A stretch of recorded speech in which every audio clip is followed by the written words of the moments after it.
পাহেলগাঁওয়ে নিরীহ পর্যটকদের নৃশংস খুনের বদলা নিয়েছে ভারত। বুধবার গভীর রাতে পাক অধিকৃত কাশ্মীরের একাধিক জঙ্গি ঘাঁটিতে হামলা চালিয়েছে একযোগে ভারতের 3 বাহিনী। গুড়িয়ে দেওয়া হয়েছে একের পর এক জঙ্গি ঘাঁটি।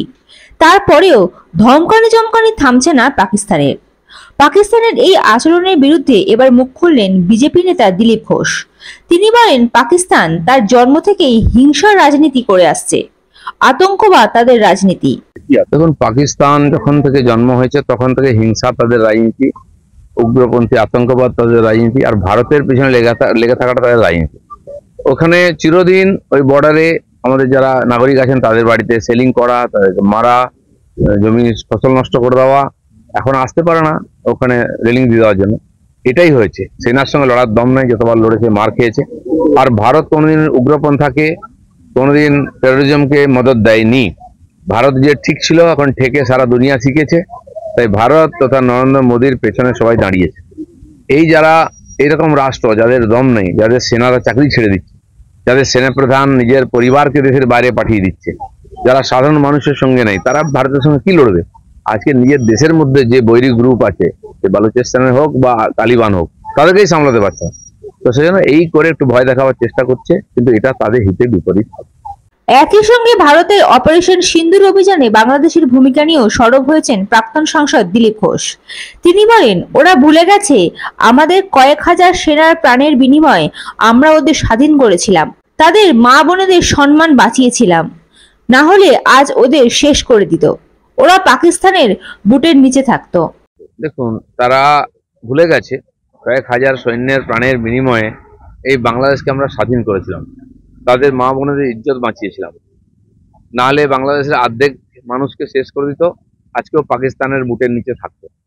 এরা নেমো খারাম। কিন্তু প্রশ্নটা হচ্ছে খালি ভারত নয়, এটা ইসলামের নামে সারা দুনিয়াকে এক করার চেষ্টা। তাই তুর্কি চলে আসছে ওদের সঙ্গে, বাংলাদেশ চলে যাচ্ছে। তো এটাই ওদের কাছে কাল হবে। যদি এই রাস্তা ঠিক হতো, আজ তো পাকিস্তানের সঙ্গে কেউ খাড়া হতো, কেউ দাঁড়ায়নি। কেন? কারণ বুঝে গেছে এরা মৌলবাদী ইসলামের নামে টেরোরিজমকে প্রমোট করছে। তাই সারা দুনিয়া আজকে ওদের বিরুদ্ধে, তাদেরকে ভাতেও মারা হচ্ছে, তাদেরকে হাতেও মারা হবে। বিভেদ নয়, অমিত শাহের সঙ্গে বৈঠকের পর কাঁধে কাঁধ মিলিয়ে একসঙ্গে কাজ করার বার্তা দিয়েছেন মুখ্যমন্ত্রী মমতা বন্দ্যোপাধ্যায়। এই নিয়ে দিলীপ ঘোষ বলেন, এটা রাজনৈতিক মন্তব্য। উনি জানেন এর বিরোধিতা করলে মানুষ ধুয়ে দেবে।